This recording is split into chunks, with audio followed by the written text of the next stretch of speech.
Hello everyone, today I'm doing a video on the best notebook for journaling, and I'm going to talk about the number one most important criteria to consider before getting one, and and what's in general important before making the decision of what kind of notebook to get. But before I get started, I just want to let my subscribers know that I recently started an Instagram account. So if you're on Instagram, feel free to check me out on the Journal Joy. I will put a link in the description box. Yeah, thanks. All right, let's get started. So the most important thing to consider before getting a notebook, and what's really important for that decision, is you should get a notebook that you actually use. If you don't use it, then there's no point to having one. So that's really the most important thing, and I'm going to talk about what to take into consideration to really get clear on what makes you use a notebook and makes you want to use a notebook. So let's get started. So the first thing is size. We have a compact small notebooks. This is a pocket size notebook and a smaller letter journal here. There is medium sized notebooks, which are typically around an A5, and then there's large notebooks that are usually around an A4 size or slightly smaller. Like this is an extra large moleskin. This is a Leuchtturm, I believe. This is a B5 right here. And then we have college block right here, college ruled standard, you know this, the spiral bound notebook. So before making the decision what size to get, you should ask yourself, how much writing are you going to do? Are you going to do large amounts of writing, which would require a larger notebook? Then it's clearly obviously best to go with a bigger size one. Do you want to do large sketching? And again, you need a bigger notebook. Where are you going to do your writing? Are you going to do it at home? Which, it doesn't matter. You can have a size like this, on your nightstand, on your desk, wherever you write, just keep it there. But if you want to write on the go, then ideally you would get a pocket-sized notebook. It's super portable. You can throw it in your purse, your bag, even like your coat pocket or your back pocket, and you always have it with you, and just for quick little notes and to-do lists and whatnot, and thoughts that you want to remember later. So if you are on the go, I highly recommend getting a smaller, more compact notebook. Unless you write a ton, then you need something slightly bigger. So then you could go for around an A5 size. Like this is a Baron Fig right here. Then we have an X17 right here, or a classic Rhodia notebook. So this is still a little bigger, but still compact enough. You can still throw this in the bag. It's not too heavy. Where these notebooks are a little bit heavier, and after a while of carrying these around, you might not want to always schlep this weight around, so you might just leave it at home and forget about it and not use it. So yeah, I would go for something smaller if you're on the go. The next thing is paper quality. Do you want to write with a fountain pen, with a pencil, a ballpoint pen? If you do not use a fountain pen, then paper quality is not that important. But I do admit, when you have really nice paper quality, there's just something to it. For example, when you take this Rhodia notebook, excellent paper quality, super fountain pen friendly. But even just with a ballpoint pen, the paper is super smooth. It just glides, the pen glides over the paper. So that way you have a very smooth writing experience, and words just tend to flow. But when the paper is kind of cheapy and like scratchy, rough, the pen does not flow as well. And that way you might not get into the flow as much. And it's, as I said, much more pleasurable to write on really nice paper quality. Of course, if you're on a budget, you might just get something more affordable, like a spiral bound notebook. But if you can't afford it, spend between like $15 and $20, you can get a really nice notebook with excellent paper quality. For fountain pens, I highly recommend Rhodia, Clairefontaine, Leuchtturm 1917 has really good paper quality as well, but Rhodia and Clairefontaine are the best. And then also there's Toma Rivet paper, which is not as widely known and is thin paper, but is also excellent for fountain pens. Next criteria. Do you want Do you want a hard or a soft cover notebook? Soft cover notebooks are like this. It's usually super flexible. Benefit when you put it like in your back pocket or you wear it on your body, it's more bendable and it's easier to carry around. What I also love about soft covers, you just take a pen, you throw it in there, you close it, and especially when you have an elastic strap like this one, it just stays in there. With hard cover notebooks, you don't always know what to do with your pen, but I will show you a little trick. With the Rhodia right here, just take the elastic strap and then put the pen in here, and then you have your pen secured as well. So that's another option for carrying your pen around with a hardcover notebook. Hardcover notebooks are in general more durable. Like you see, this is, you know, it doesn't really bend at all. It's really sturdy. It will hold up better. Some soft covers tend to fall apart a little bit more easily, like this a moleskin. It's a little bit ripped apart on the inside. I can't really show you because there's personal notes in there. But yeah, hard covers tend to hold up a little bit better. Also, when you write on the go and you do not have a writing surface, this will provide you the sturdy writing surface with. It might be a little bit harder to write on a soft cover notebook without something to write on. This is something else to consider. The design, do you like colorful notebooks? Do you want something classic? Do you want to take notes in a professional environment? Then I would consider just a classic plain black notebook like this Rhodia or moleskin or Leuchtturm as well. Just, you know, it looks really elegant and nice, and you can take this into any professional environment. Or would something with a little bit more color inspire you to write more?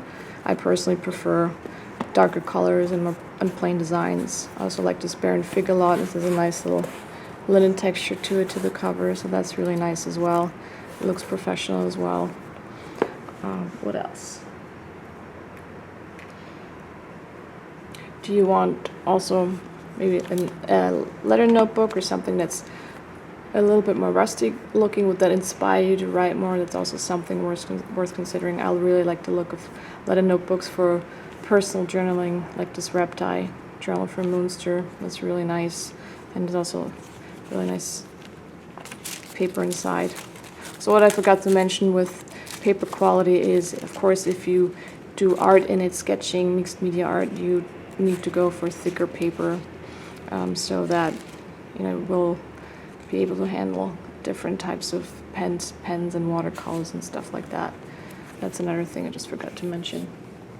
Also, since I'm holding this, is accessibility. I know it might almost sound silly, but I like to have easy access to my notebook when I'm on the go. With this wrap tie, I tried this for a while. Every time you just pull it out and you want to take a quick note, it doesn't really work that well. I kind of got frustrated with this. I love using these at home for longer writing sessions. They're great, but on the go, I want something like this where I just open it up and I'm good to go and take my notes. So that's also something worth considering. I know it's something very small and doesn't seem really that important, but I thought it's worth mentioning as well. Another thing is lay flat design. I personally do not like notebooks that close up on themselves. This one stays open as well. It is I will call it a traveler style notebook because it has inserts that can be replaced, and I think Midori kind of made that really popular with their traveler's notebooks, systems that have replaceable notebooks in them, and there's different notebooks that are being held together by a cover with an elastic. So the Midoris usually close up on themselves when you write in them, whereas other notebooks like this Baron Fig, you just open it up and it stays perfectly flat and it stays open when you're done writing. And that's something that is important to me because a notebook that constantly closes in itself tends to annoy me. Also something worth considering. If it doesn't bother you, then go for whatever you want, but I want a notebook that lies open flat and that provides a really nice flat writing surface. Also with the paper, do you want blank paper? Do you want to do sketching? Do you want to do mind mapping? Do you want graph? Or do you want, there's dot grid, and then of course there's lined paper as well. Like, I'm sure y'all know what lined paper looks like this Leuchtturm right here. So do you need guidance when you write? Or, do you get all over the place and you like that something gives you guidance as you write whatever you want to write? Or do you want to do sketching? Like dot grid is this like ideal hybrid between giving you guidance and a little bit more free space because you can sketch on this. But the dots are not too intrusive, so that's why I like dot grids a lot. Another thing, do you want to use the notebook just for journaling or for school notes or business notes or to-do lists? Do you want to just use it for one thing, like as a personal journal, or do you want to use it for taking different types of notes? If you do use it for different types of notes, I recommend something like the X17, where you have different notebooks within one cover, because it makes it so much easier to keep yourself organized. And even one little notebook in here is for personal journaling, one could be for school or business notes, and then another one could just be for to-do lists and whatnot and stuff like that. And one can actually purchase inserts that are calendars, so you could have a calendar in here as well, and that keeps you super organized.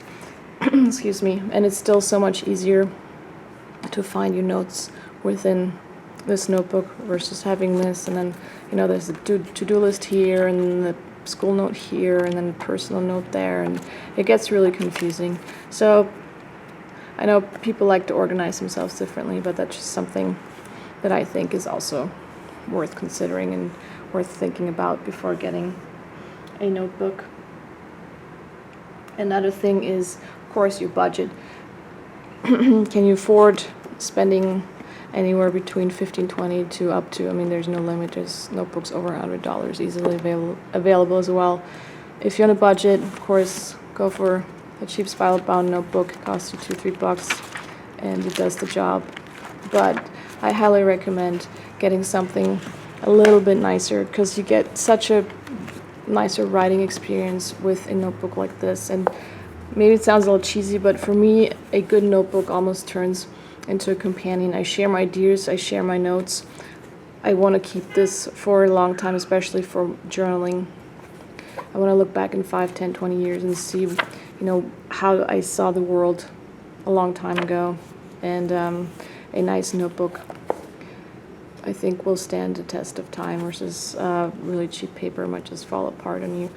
So, and it's just more enjoyable to write in a nice notebook. It just brings me personally more pleasure to have something nice versus just a cheap composition book or spiral bound notebook. But if you are on a tighter budget and you do spend more on a notebook, I also noticed then you find your notebook too precious, and then sometimes you don't write everything down you actually would want to write down because you feel like your notes are not worth the notebook. So that's like the downside of getting something too expensive, when you feel like the notebook's almost too precious to write in. So at some point it's just best to just let go and just use it for whatever you want to use it and not think about of all the money you spent. So it's best to just try to find a happy medium, something that's maybe a little bit nicer for you, but that you still feel comfortable with in terms of how much you spend on it, so that you just use it without like giving it too much thought. I think those were the most important things and criteria that I can think of for choosing a notebook. I'm sure there's other things that I forgot about. If you know of anything else that I haven't mentioned that's important to you when you get a notebook. I know a lot of you absolutely love notebooks. I'm sure you already know which kind of notebooks you like using. So please feel free to leave me a comment and share what kind of notebooks you like and for what reason and what's important to you in a notebook. I'm really curious to hear. And as I said, I'm now on Instagram, so feel free to find me there under the Journal Joy. And if you've enjoyed this video and you found it helpful, please give it a thumbs up. And if you want to see more notebook videos, subscribe to my channel. Thank you so much for watching.